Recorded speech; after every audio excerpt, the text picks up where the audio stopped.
बार घटनाएं वही होती हैं, फिर भी कहानियां बदल जाती हैं। वही पात्र, वही वाक्य, फिर भी कहानी एकदम नई होती है। नमस्कार, मेरा नाम है हर्षिता शर्मा और आप देख रहे हैं द ग्राउंड टीवी।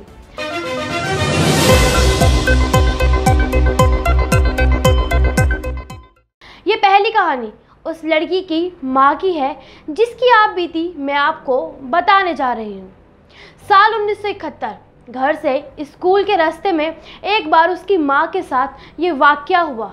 तब उनकी उम्र सिर्फ 13 साल थी। घर से कुछ 3 किलोमीटर दूर स्कूल के रास्ते वो पैदल चलकर जाती थी।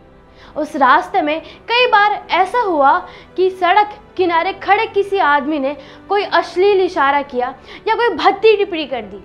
एक दिन तो इंतहा ही हो गई जब एक आदमी रास्ते में ही अपनी पैंट की जिप खोलकर खड़ा हो गया।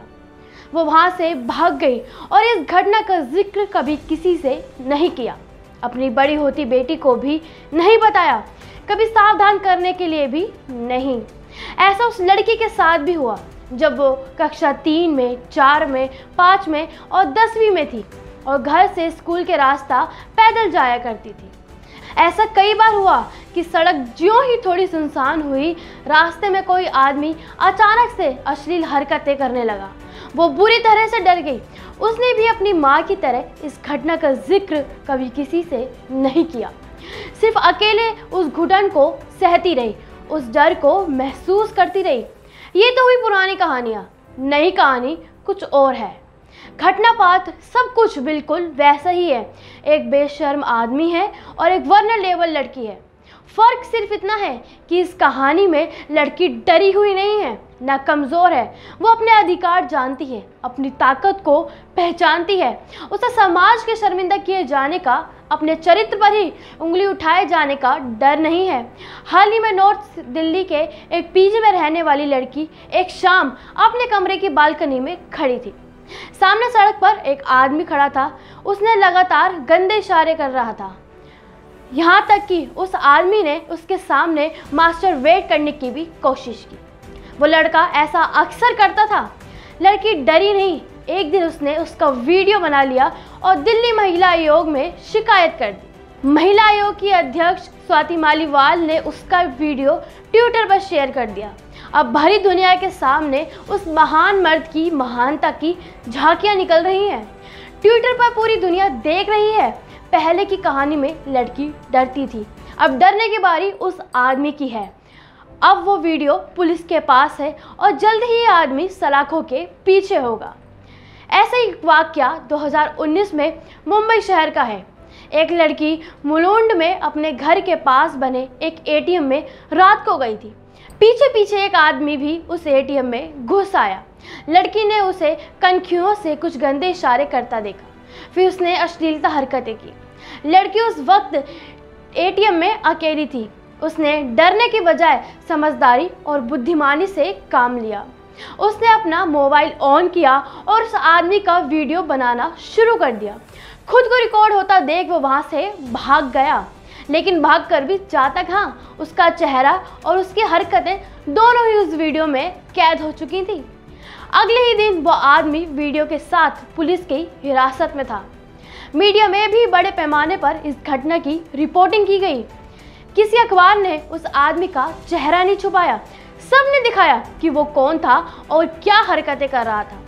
वो एक शादीशुदा, घर परिवार वाला, बीवी बच्चों वाला आदमी था। सिर्फ दुनिया ही नहीं, उसके बीवी बच्चे भी उसे देख रहे थे। और ये सब इसलिए हुआ क्योंकि लड़की डरी नहीं।